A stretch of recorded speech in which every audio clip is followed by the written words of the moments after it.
Hey everyone, I am back with a new video. Today I'm going to be furnishing the Courtyard Villa in Old Town. Now the lot description for this house says palatial estate in the heart of the action. I feel like the action is referring to the small area of community lots that are in this part of the neighborhood. So you've got the Gothic Quarter, Lake Barrett, the big park, and I think it's Old Town Quarter, and also the Goth Senior house is just across the street, which is like quite a big luxurious house, and the Mango Manor. It's not huge, but it's a fairly big house.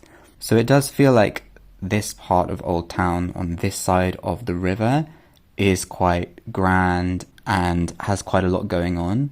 And I guess the Courtyard Villa fits into that quite well. It's definitely a house that I've probably not played in that much.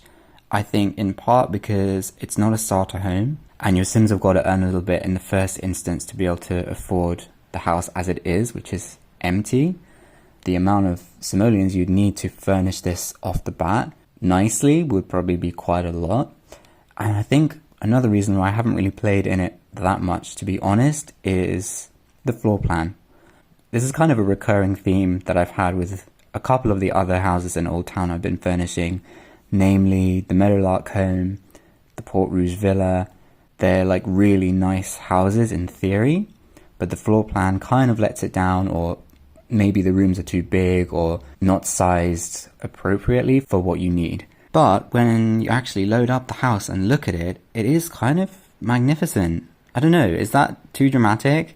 It feels large and luxurious, and it's got all these like big beautiful like pillared arch things and a big patio area with a fountain, and there's like kind of like a little wooded area behind the house as well. So there's even space to expand or have quite an extensive garden if you wanted to do that too. Some of the features of the house I'd say I struggle a bit more with would be the floor and wall coverings that are there by default. There's a lot of dark greens, dark red, dark blue downstairs and dark blue upstairs, one of the wall panelings. These are quite typical of a lot of the houses in Old Town, so I like the style of it in theory. I just think sometimes it can be a little bit much. So really what I'm trying to do is maintain the feel of the house while just making a few changes to decorate it a bit more to my liking and in a way where it makes me want to play in the house a bit more. So regarding the floor plan of the house, the first thing I actually did was to delete the front two staircases. The house has 3 staircases, so one in each of the front 2 rooms and then one spiral staircase leading up from the kitchen. And I just felt this was a little bit excessive. Like, the house is quite big and I think it's definitely going to be useful to have more than one staircase, but I felt like 3 was too much. Also, the placing of the staircases can really affect the usability of the rooms, I feel, particularly where you have a staircase going upstairs into a main upstairs room, i.e. not a hallway or balcony area, because if I want to make those upstairs rooms into bedrooms, it becomes a little bit weird when there's a staircase leading straight into the room. But the house doesn't actually have a hallway, so to speak, downstairs, or a kind of entrance area where a staircase would really make sense. So I kind of decided to create one myself. The downstairs bathroom that is next to the kitchen has these kind of 2 parts to it, one small little room and then a larger room surrounding it. And I felt like the downstairs bathroom didn't really need to be that large, even if it is quite a nice feature of the house to perhaps have the toilet and sink in the smaller area and then maybe a bathtub in the larger area. I didn't really feel it was necessary and a good use of that space. So I decided to turn the larger area into kind of like a hallway and put the staircase there, but one staircase there. So the house has in total 2 staircases. This then kind of leads the main staircase up in the center of the house, almost what I like to think of as the center of the house, rather than the 2 staircases that were originally in the front rooms that would lead the sim to the front 2 parts of the house. And the small section of bathroom that was left, that I did keep as a bathroom, was still large enough to have a toilet, sink and a bath shower combination. So I still feel that kind of maintains a lot of functionality there, which is useful for gameplay. Another quite significant feature of the house is the number of doors. There's a lot of doors from the outside leading into each individual room, almost each individual room, which means that the house has a very kind of open feel. It feels like wherever you are in the house, you're just one door away from being outside, which is actually really nice. So I definitely wanted to maintain this feel by keeping most, if not all of the doors leading to the outside. One of the rooms that doesn't have any direct access to the outside is the room to the right of the new hallway that I created downstairs. I decided to make that kind of the main bedroom.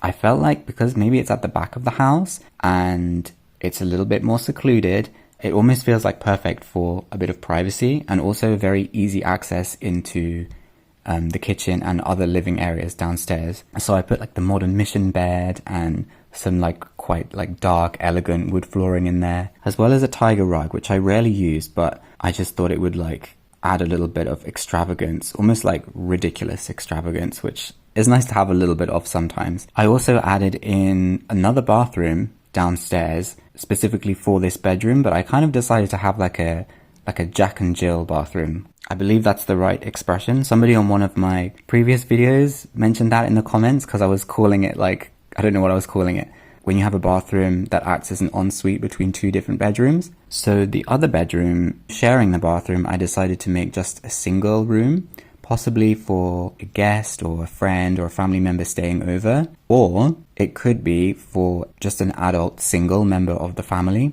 Then the front room on the right hand side that used to have a staircase in it, I made into the main living area. So you've got a main sitting area with a TV and also a piano and a place to sit and listen to somebody play the piano, as well as a bookcase, so you've got a place to sit down and read.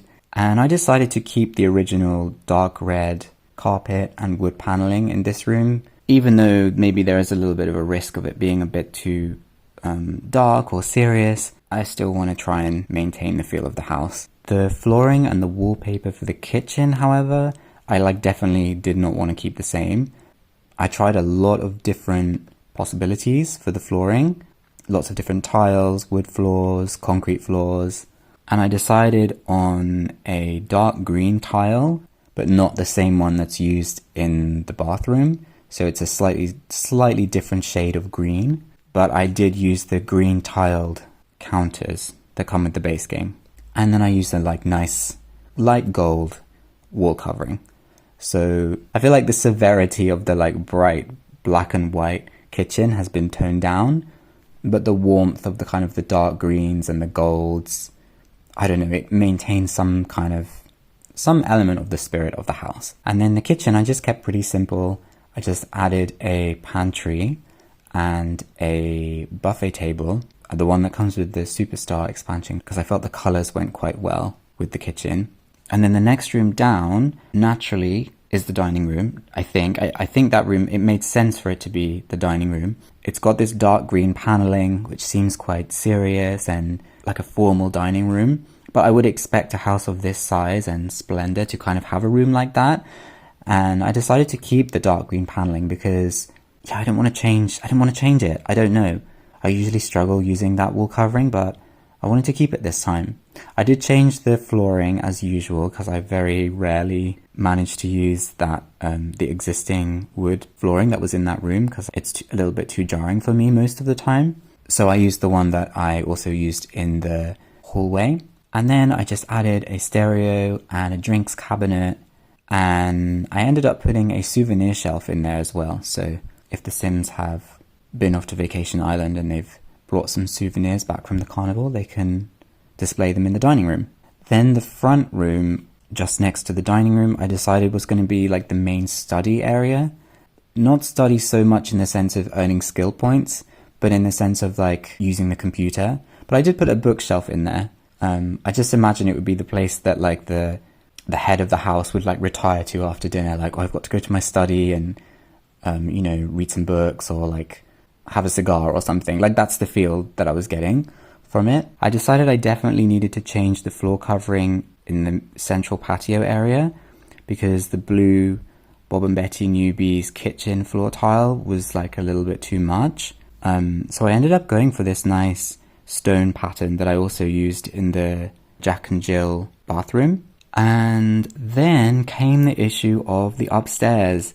The floor plan for upstairs was quite challenging to decide on. The whole of the upstairs is a lot narrower than the downstairs because the balcony that surrounds the upstairs is taking up part of the space that would otherwise be part of the rooms. So it does make the rooms quite narrow. The fact that there were additional staircases in the house originally, I also found contributed to this problem because it's just giving you even less space in terms of width. So you end up with like these really long, thin rooms. So I didn't want the house to feel like all of the rooms were really, really long and thin and not very usable. So the space just behind the top of the spiral staircase, I turned into a small bedroom, but still large enough for a double bed and wardrobe and a little chair. And this room has access both to the outside balcony and to the spiral staircase. So it's quick and easy to get down into the kitchen to make breakfast in the morning.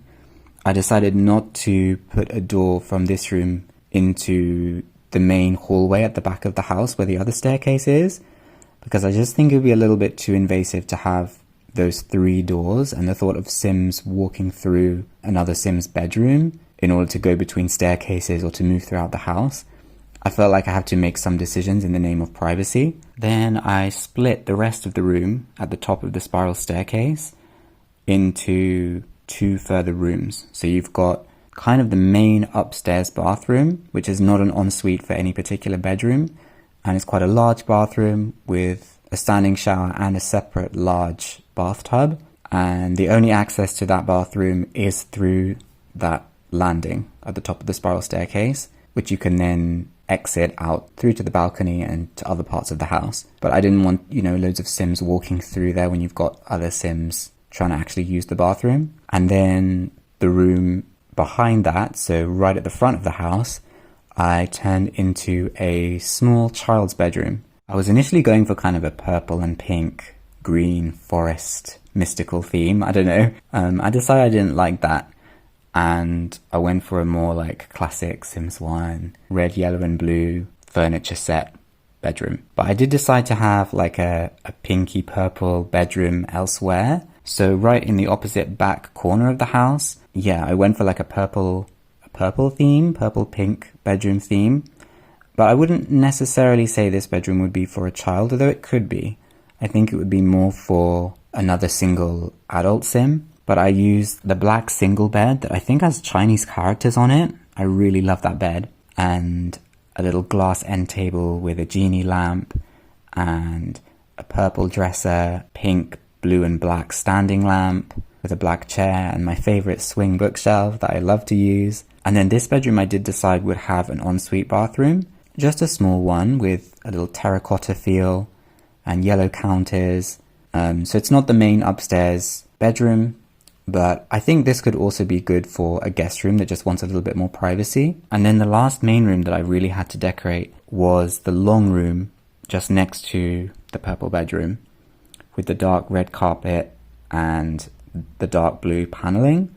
I initially thought this would be some kind of like fun games room or study room, but I wasn't quite sure. I was like, which is it going to be? Maybe it's going to be both. Just because of the size of it, I was trying to figure out like maybe there'll be enough room to have a pool table in there, or maybe that's going to be too cramped. I'm not too sure. Like maybe some musical instruments, maybe an easel. And then I struggled quite a bit deciding what color scheme and what floor and wall coverings to go for, because I wanted to lighten it up a little bit. So in the end, I just went for a kind of classic royal blue carpet with the same gold wall covering I think I used downstairs as well in the kitchen, if I'm not mistaken. I decided to put like the easel outside, and then I also put a gnome making bench outside as well. And then inside it's kind of more like a fun entertainment room with a jukebox and an electric guitar and a pinball machine and this golden statue. Is it called Golden Statue of David or something? I can't remember what it's called. As well as just like a workout bench as well. So I think all 7 skills are covered. Like there's a skill object for every skill in the house. Just kind of thinking of that as more like a fun, I wouldn't say party room, but a slightly more relaxed room rather than like a serious, like formal, entertaining parlor or something. And then I did add a few items on the landing at the top of the straight staircase, a fish tank and a couch and a chess table as well for the logic skill. And the landing at the top of the spiral staircase, I put a bookcase and a lounge chair just to kind of fill up the space a bit but not really clutter it.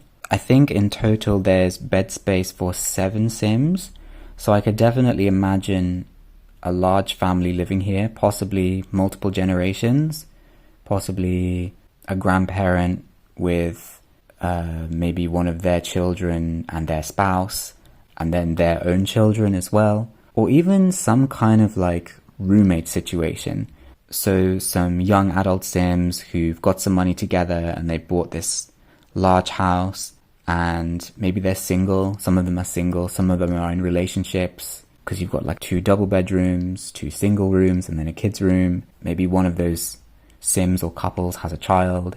It could either be a more traditional family home or maybe a more blended family, or I don't know. I feel there's like a lot of possibilities there for storytelling. And then outside, I just added a picnic table and grill on the back patio.